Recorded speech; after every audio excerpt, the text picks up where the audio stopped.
사람들이 다 하나님의 위엄에 놀라니라. 그들이 다 그 행하시는 일을 놀랍게 여길세 예수께서 제자들에게 이르시되 이 말을 너희 귀에 담아두라.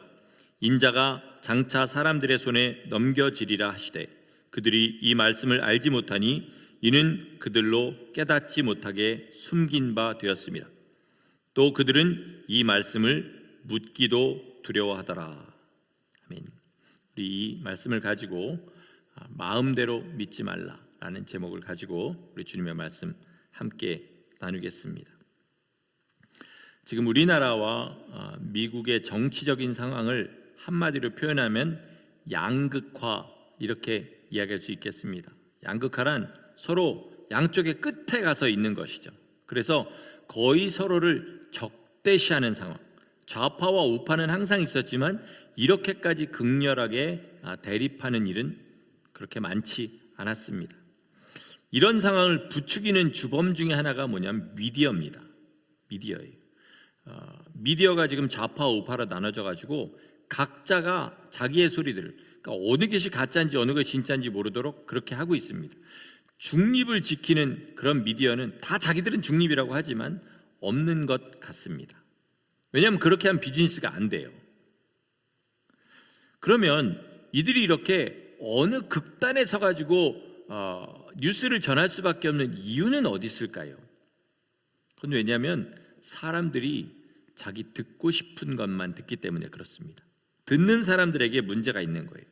사람의 미련함과 죄성 중에 하나가 뭐냐면요, 자기의 듣고 싶은 것만 듣고 보고 싶은 것만 봅니다.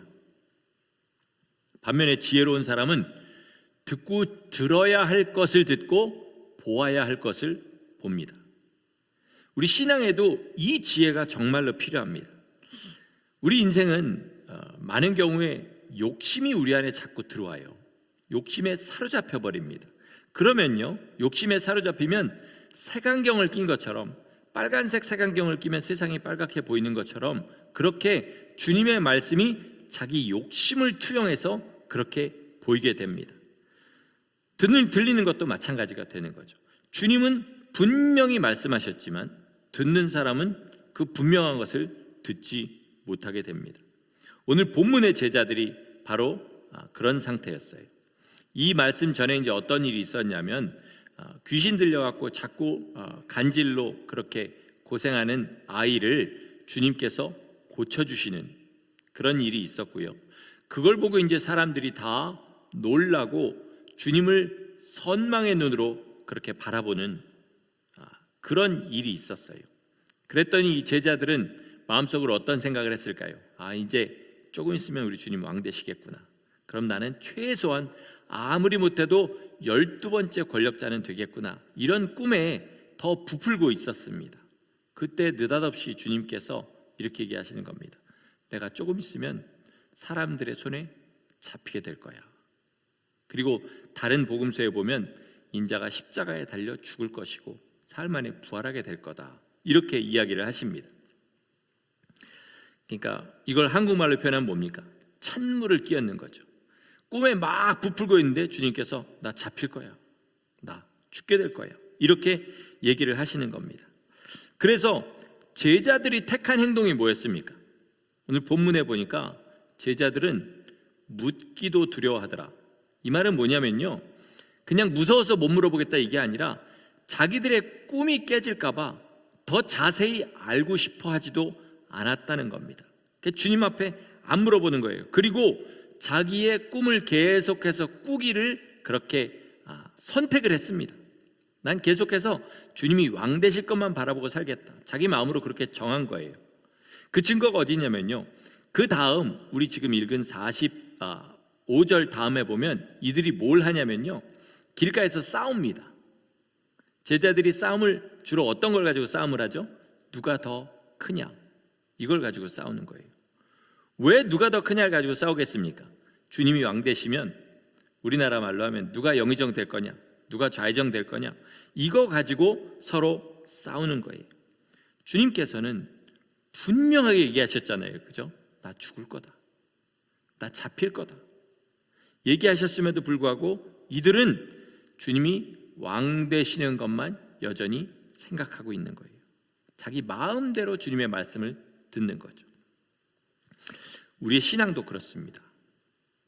여러분, 주님의 십자가는 하나님의 우리를 향한 영원한 그리고 뜨거운 사랑을 분명하게 보여주지만 동시에 아들을 십자가에 죽이실 만큼 죄를 미워하시는 하나님의 그 분명한 공의도 우리에게 보여주고 계십니다.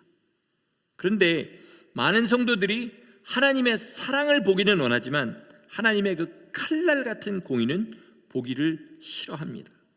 아니, 정확하게 말하면 보기를 두려워하는 거죠. 왜 그럴까요? 왜 우리가 하나님의 공의를 보기를 두려워할까요? 세상에 포기하고 싶지 않은 욕심이 있기 때문에 그렇습니다.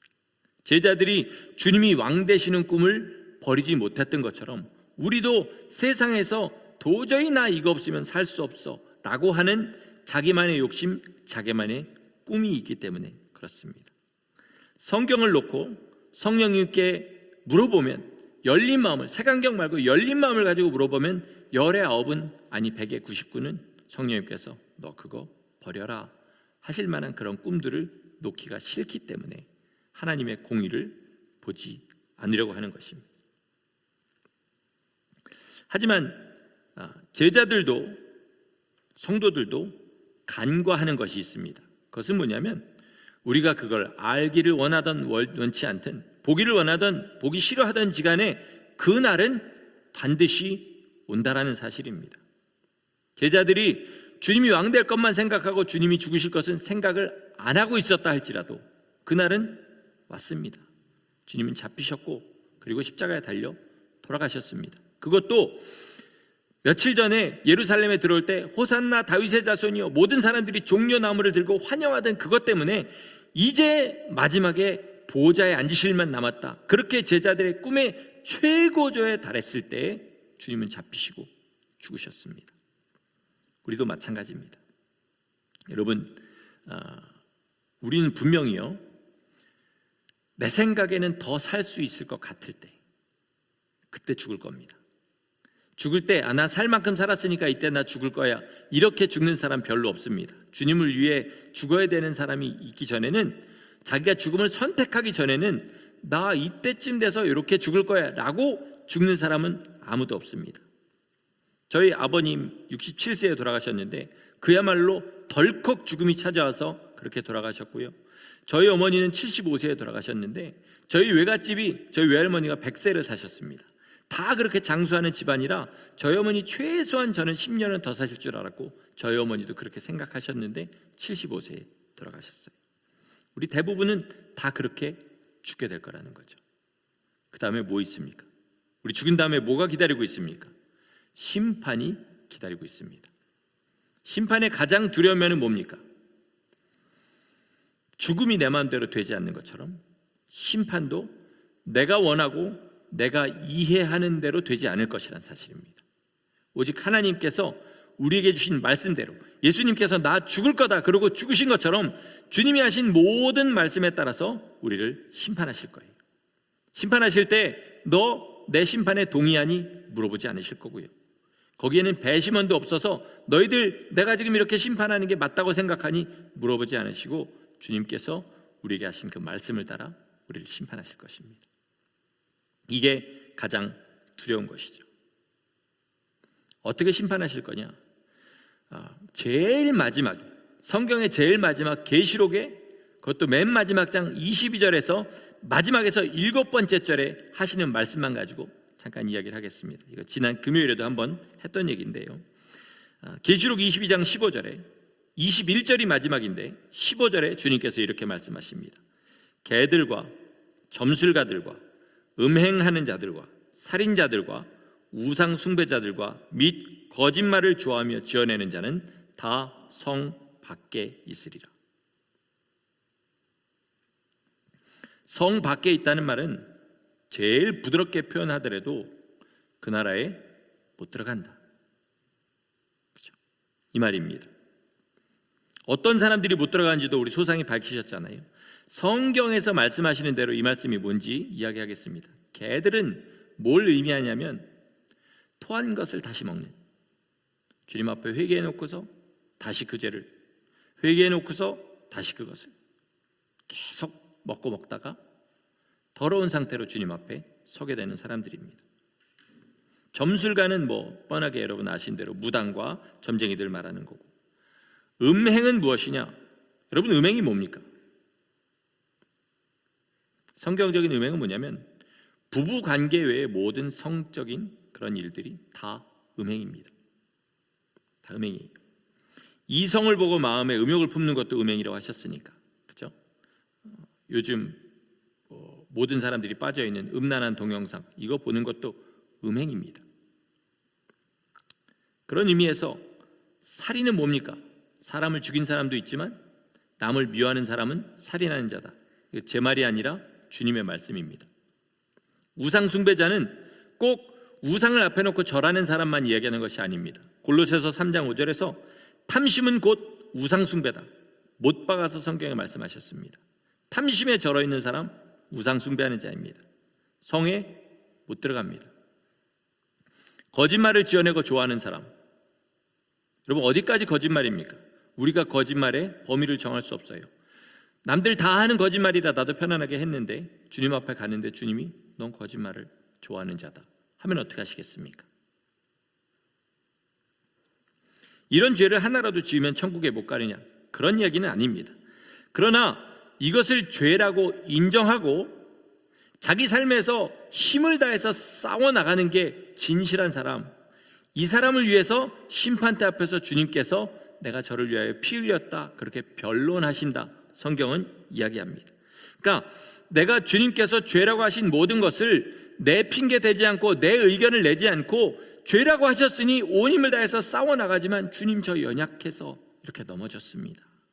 진짜로 그게 진실한 사람은 주님의 피가 그와 함께 역사하사 그 죄를 씻으시고 그날에 받아들이시지만, 그러나 주님의 공로를 외치면서 주님이 죄라고 하신 것들을 자기 마음대로 죄 아니라고 해버리고 자기 마음대로 살면서 나중에 가서 십자가의 그 피가 나를 씻을 거다, 이렇게 하는 사람은 주님 보시기에, 성경에서 그런 사람을 뭐라 그러냐면 돼지를 씻어놨더니 바로 구정물로 들어가는 것과 똑같다, 이렇게 얘기하는 겁니다.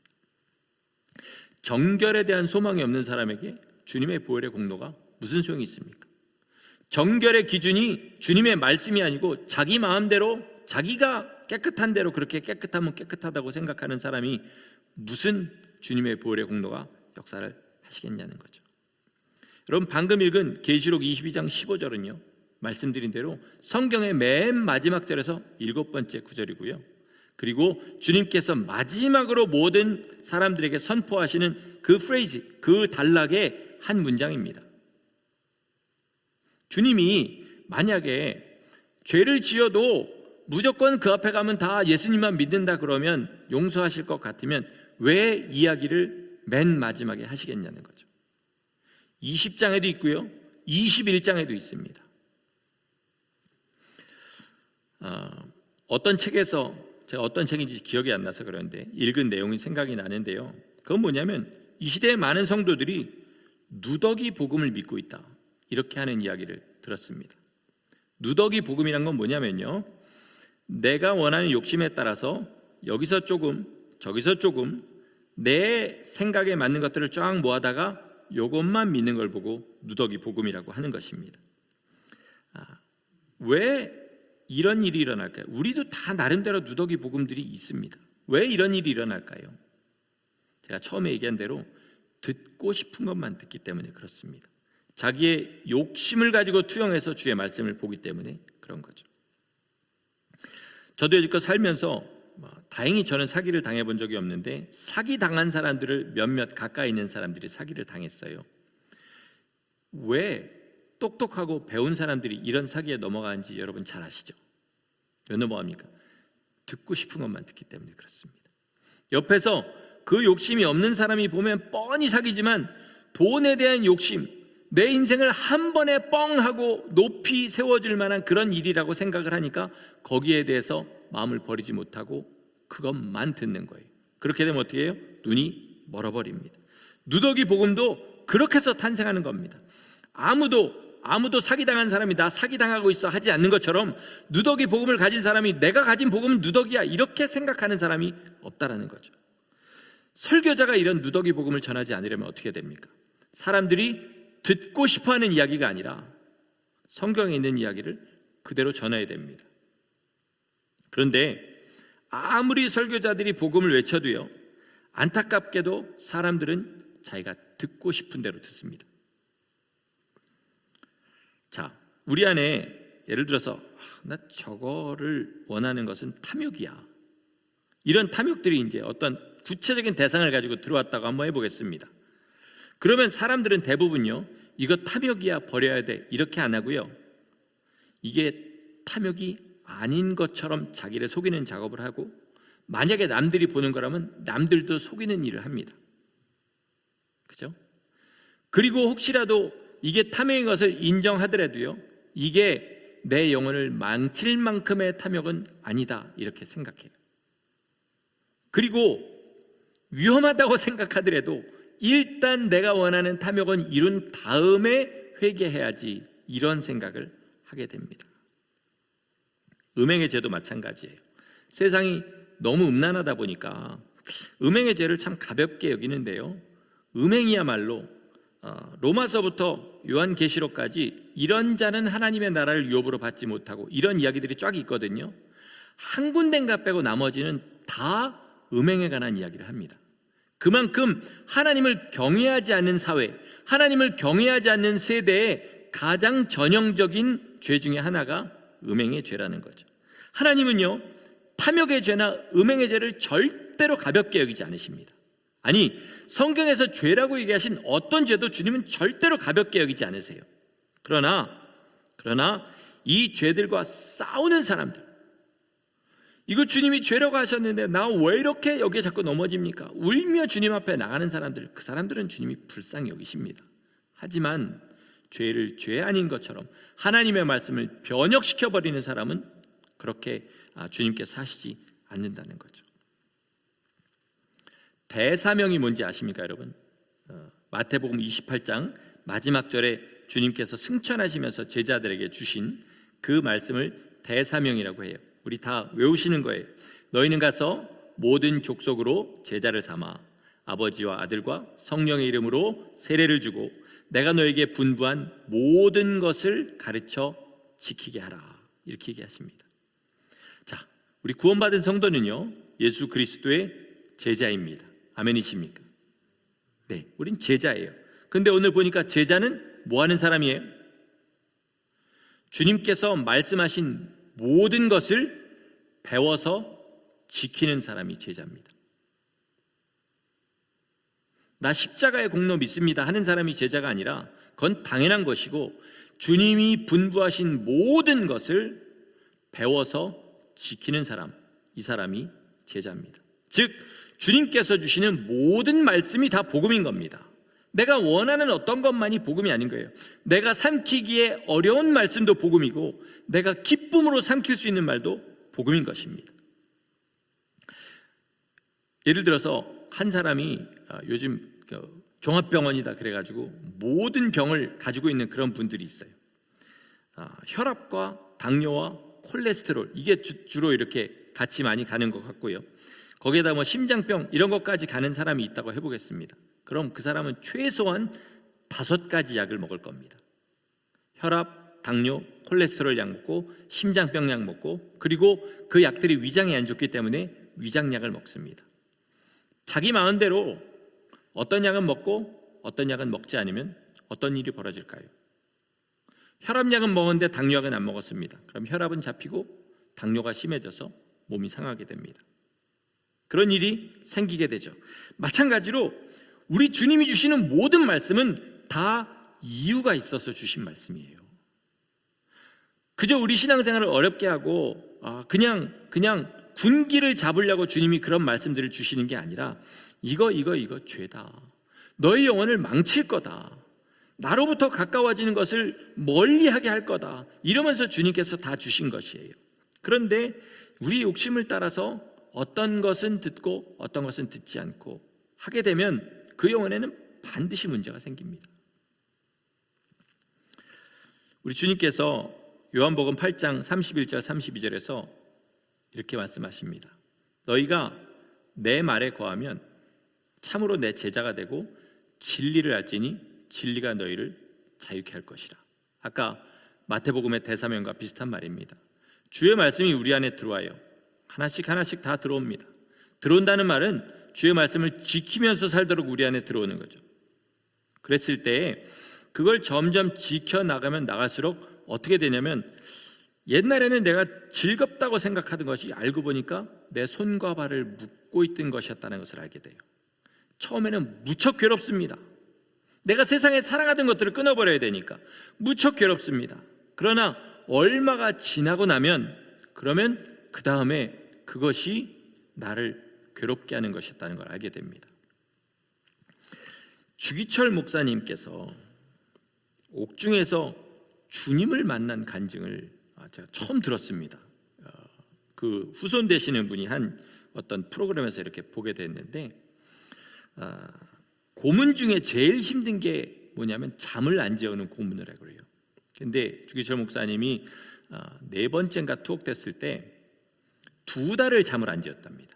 그러니까 순경들이 번갈아 가면서 계속 자는 거 깨우고 이래가면서 2달을 그렇게 고문하고 2달 만에 자기 감방에 들어와서 정말 고통스럽고 피곤한 몸으로 누웠다고 해요.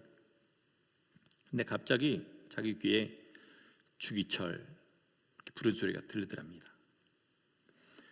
간수가 또 나를 불러서 고문하려거나 정말 너무하다, 2달이나 나를 괴롭혀 놓고 바로 눕자마자 이렇게 부르나 했는데, 좀 이따 또 주기철 이러시더랍니다.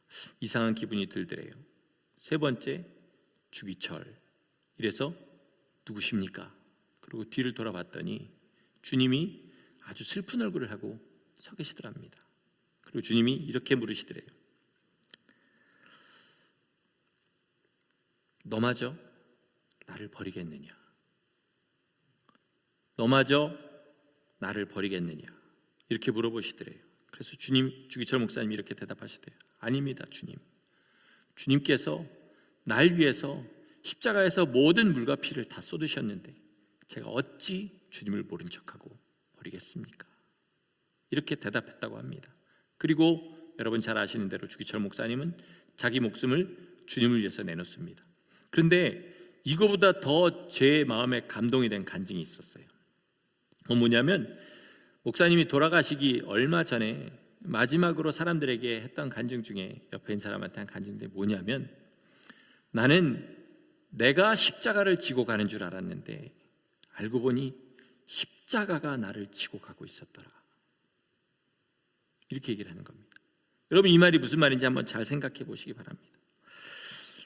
자기 등에 있는 십자가가 결국 자기로 하여금 주님을 배신하지 않도록 붙잡아 줬다는 겁니다.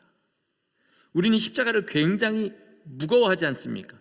하나님 말씀대로 살고 하나님을 위해서, 예수님을 위해서 고난당하는 삶을 굉장히 무거워하는데, 주의 명령대로 사는 것은 분명히 죄로 물든 우리 육신에는 괴로운 일이지만 세상과 우리를 구별해주는 역할을 뭐가 하냐? 우리 등에 진 십자가가 하더라는 것입니다.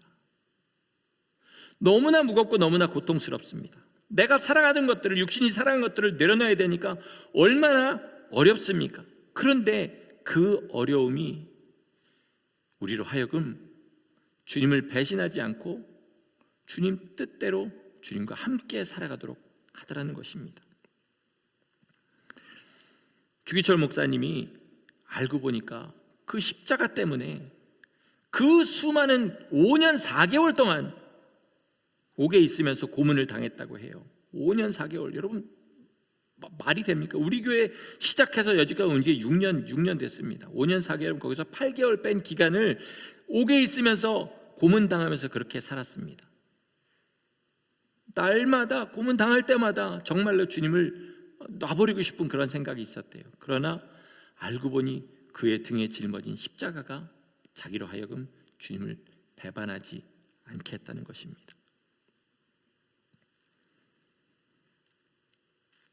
많은 사람들이요, 기뻐야 신앙생활 잘하는 것이라고 생각하는 것 같습니다. 내 마음에 만족이 있어야 내가 믿음이 충만하다고 생각하는 것 같아요. 그런데 그렇지 않습니다. 주님의 말씀은 그렇지 않아요. 그 명령대로 살려고 하면 자기 만족을 구할 수가 없습니다. 자기 기쁨을 구할 수가 없어요. 우리가 예수 믿고 천국의 소망이 충만할 때는, 그때는 기쁨이 올라오기도 하지만, 그러나 세상과 싸우고 자기 육신과 싸우는 그때는 기쁨으로 싸우는 것이 아닙니다. 십자가를 지고 싸우는 거예요. 오히려 사람들의 눈으로 볼 때는 더 자유함이 없는 것 같고 속박인 것 같다 할지라도 그것이 결국은 우리를 주님께로 인도하는 길인 줄 믿으시기 바랍니다. 주님 주시는 자유는요, 언제나 달콤하고 언제나 내 입맛에 맞는 그런 것이 아니고요, 쓰고 씹을 때마다 쓴물이 입으로 넘어가는, 그렇지만 우리 몸을 치료하는, 우리의 몸을 완전하게 새롭게 하는 약초와 같은 것이다. 이렇게 아셔야 됩니다. 우리는 반드시 죽습니다. 반드시 죽어요. 죽을 때요, 사람들이 나 이 땅에서 즐길 만큼 못 즐겼어, 이거를 후회하고 죽는 사람은 믿지 않는 사람 중에도 없다고 합니다. 믿지 않는 사람들이 하는 가장 큰 후회는 뭐냐면, 충분히 내가 사랑하는 사람에게 내 사랑을 표현하지 못했어, 이게 제일 많이 하는 후회라고 합니다. 우리는 뭘 후회할까요? 죽음 앞에서 뭘 후회할까요? 여러분, 지금 난 이건 정말로 놓기가 힘들어 하고 하는 거를 끝까지 즐긴 것을 후회할까요? 아니면 못 놓은 것을 후회할까요? 주님과 나를 멀리하게 하는 그것들, 주님이 분명히 죄라고 하셨지만 내가 나를 스스로 속이면서 그것들을 포기하지 않고 살았던 것을 후회할까요? 아니면 그걸 끝까지 붙잡고 즐긴 것을 후회할까요? 잘 생각해 보시기 바랍니다. 주님이 요한복음 12장에서 분명히 이렇게 말씀하십니다. 사람이 내 말을 듣고 지키지 아니할지라도 나는 그를 심판하지 않느라. 그를 심판할 이가 따로 있으니 내가 한 말이 그를 심판할 것이라.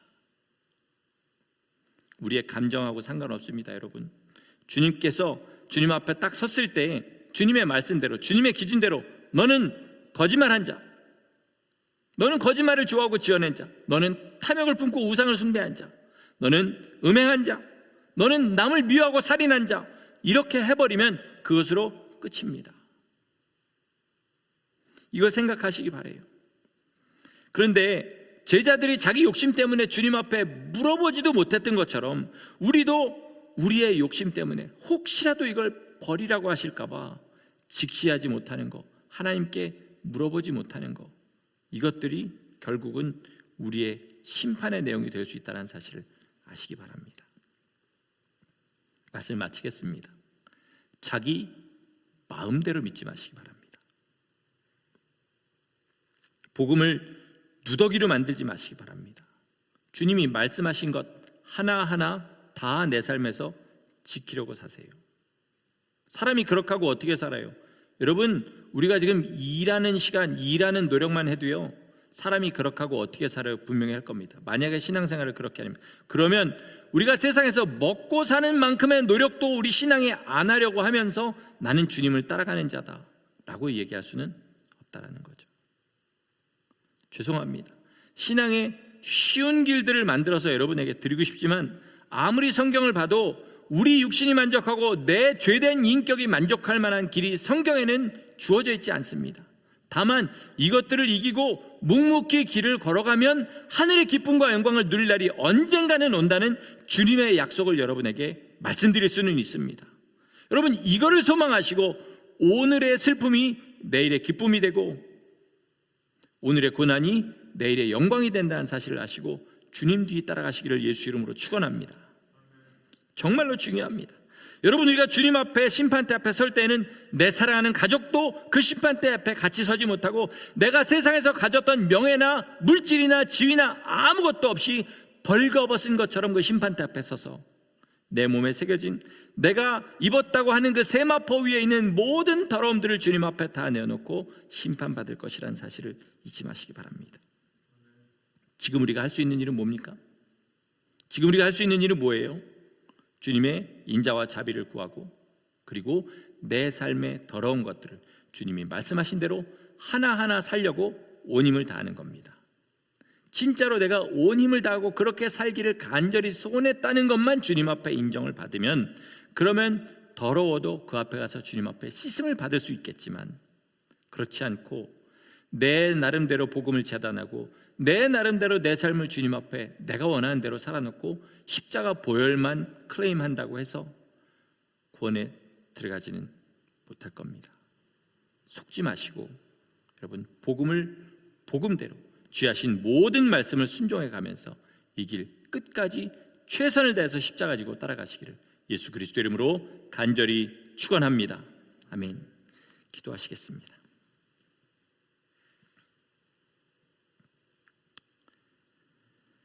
주님, 세상의 욕심이 얼마나 끈질긴지, 내 육신이 즐기던 그 모든 일들이 얼마나 내 육신에 문신처럼 새겨져서 중독되어 있는지 주님이 말씀하심에도 불구하고 하나님 그것들을 놓지 못하고 살아가는 우리의 모습들을 주님 보게 하여 주옵소서. 사람이 할 수 없는 일을 우리 주님께서는 하신다고 하였사오니 온 힘을 다하여 주님 앞에 순종하게 하시고 내 안에서 올라오는 더러운 악취와 우리 주님 앞에 입고 갈 그 옷에 새겨진 많은 오물과 배설물들 하나님 이 땅에 있는 동안에 보게 하셔서 회개하고 주님 앞에 나가게 하시며 세마포 입고 주님 앞에 서는 신부로 살아가기를 소원하게 하여 주옵소서. 버릴 것이 많고 분명히 하나님 아버지 어렵고 힘든 길인 것을 알게 하시고 이제 더욱더 어렵고 힘들어져가는 이 믿음의 길 하나님 주님 사랑함으로 끝까지 걸어갈 수 있는 우리 모두 되게 하여 주옵소서. 마음대로 복음을 재단하지 않게 도와주시옵시고 주님이 하신 모든 말씀을 생명으로 여기고 살아가며 하나씩 하나씩 우리 삶이 주님을 닮아가는 기쁨으로 이 길 걸어갈 수 있도록 도와주시기를 간절히 소원하옵고 예수 그리스도의 이름으로 감사하며 기도드렸습니다. 아멘.